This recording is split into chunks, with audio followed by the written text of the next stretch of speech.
Alright, that was a nice episode. Not too much happened, which was kind of unfortunate. I'll touch on more of that later, but I liked most of what I saw here, and since there was no negative tone to the episode, unlike last episode, I'm mostly happy. Alright, so everyone comes back from Tribal, and then Spencer is lashing out at Kaz, still for flipping, going 0% chance of winning this, when I've already stated that people have, flipped on the alliances and have gotten pretty far. I don't need to touch on that again.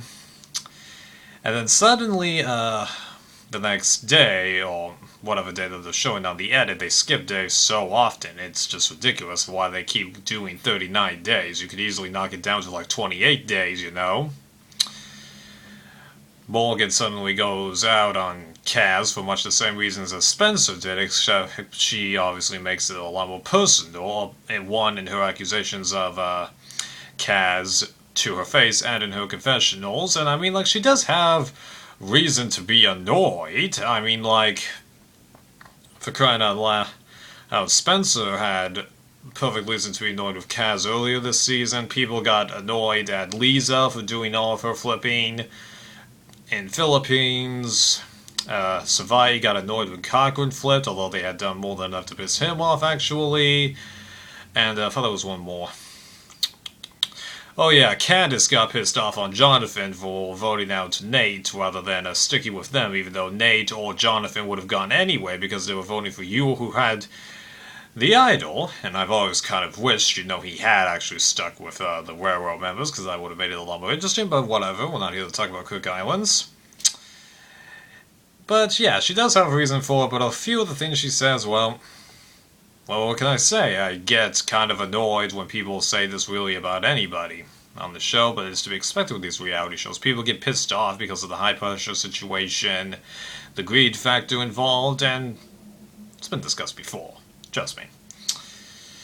Alright, so not much else to discuss before the reward challenge. For the reward challenge, well, from the get-go, I just decided I'd rather see the Beauty Tribe plus Spencer win the thing, and they did. And it was kind of impressive how LJ and Spencer were able to team up and do so well on those puzzles, unlike Kaz, who shouldn't be that bad at it herself, although I don't know if that was her fault or Wu's fault, or a combination of both.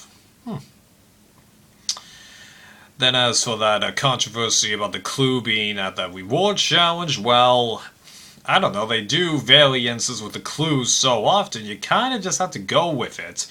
Now, I know a lot of the naysayers of either reality TV in general, or just the people who are always complaining about production, trying to influence so much stuff on the show, are just going to go, well, if Spencer's the major character and he finds the idol and he's, primed to be voted out this episode. Well, one, the show behaves so differently over the course of so many seasons, you just gotta let it go, Two, I honestly think that Big Brother actually has more production manipulation than this show. If you see my Big Brother 9 review, you know what I'm talking about. And then, of course, Big Brother has all the controversy of America's players, so you could argue in a way production really is controlling everything, but whatever. And then the other big thing I wanted to mention about that was that unlike the episode where Troyzan won that individual immunity and Penner won that individual immunity, Spencer didn't need this. I'm actually willing to bet with you guys that even if he hadn't found that idol or won immunity, he wasn't perfectly guaranteed to go, okay? Seriously. Any number of things could have happened this episode.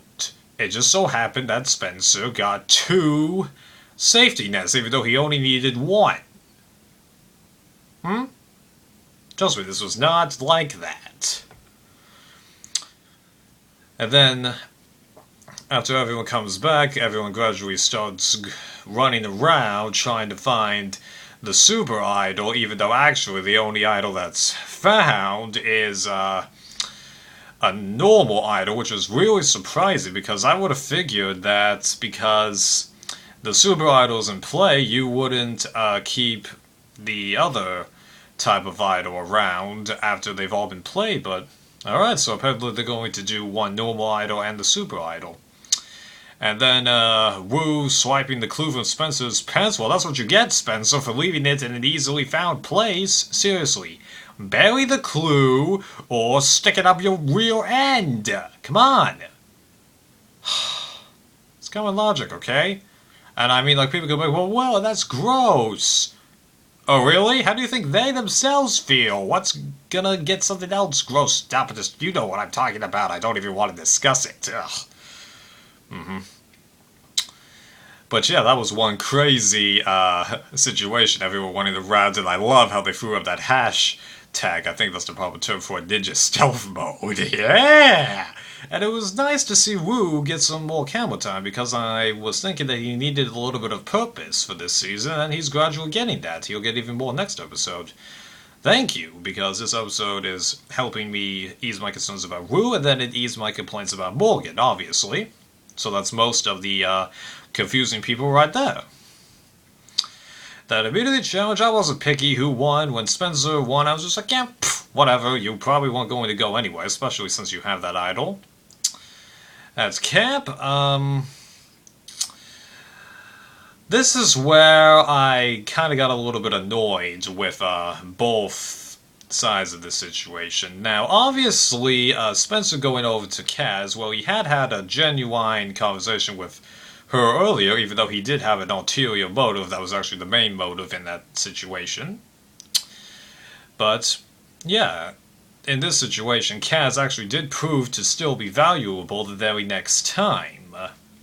So it makes sense that they would actually try and swing her back, because given how tightly packed the post-switch tribes are still, the former post-switch Apari does need Kaz to come back to them, because no one is going to flip, because Trish and Tony don't want to vote out any of the Braun members. Wu, he hasn't got any camera time, so he's a guarantee.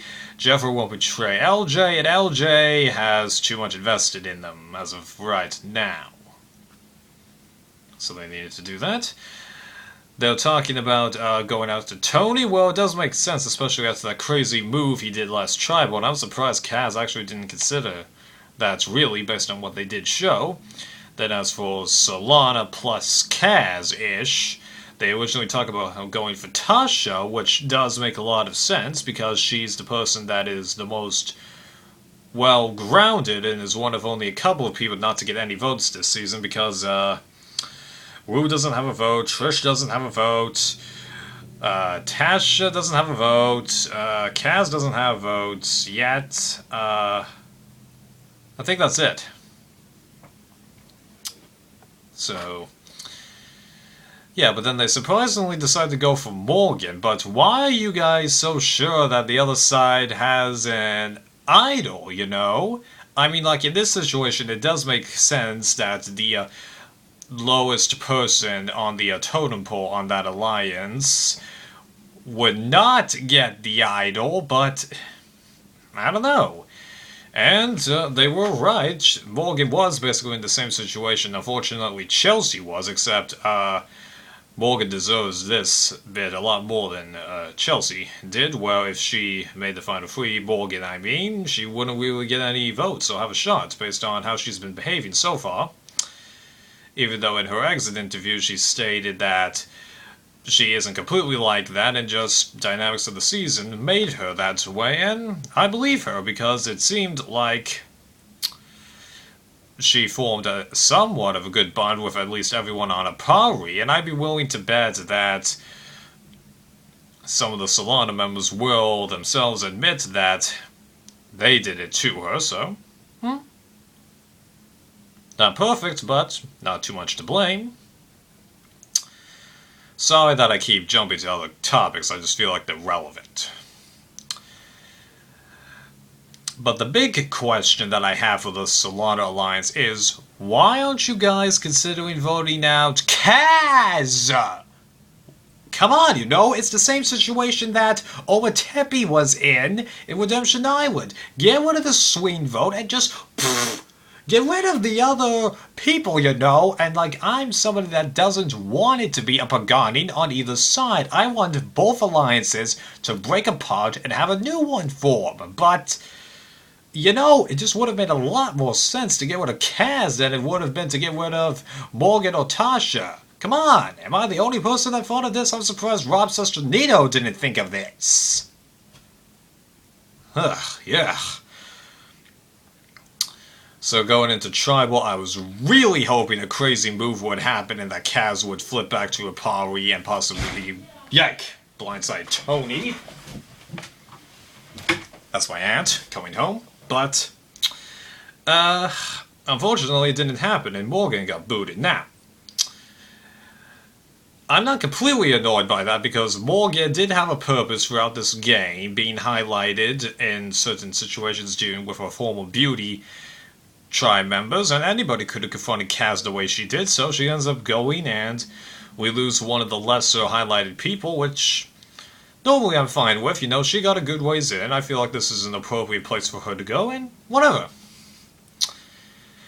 But I'm just bummed that Tony didn't really get voted out. Now, I like what Tony is doing, but I think it just would have made it a little more interesting. But based on the preview for next episode, I bet it's gonna be interesting. Yeah. So, if it ends up being crazy next episode, I'll easily forgive this episode for giving us a less crazy boot. Really, I won't mind that at all. So, the dynamics of the season have changed enough that, surprisingly, Spencer and Kaz appear to be in a much better situation than they were before, so who knows? I might actually have to rethink the topics to win a little bit, huh? But whatever, that's just who I thought would win, not necessarily who I want to see win, because I like so many people this season, like with Blood vs. Water. You know what I mean? Ah, not bad. I killed off a couple of minutes. Nice.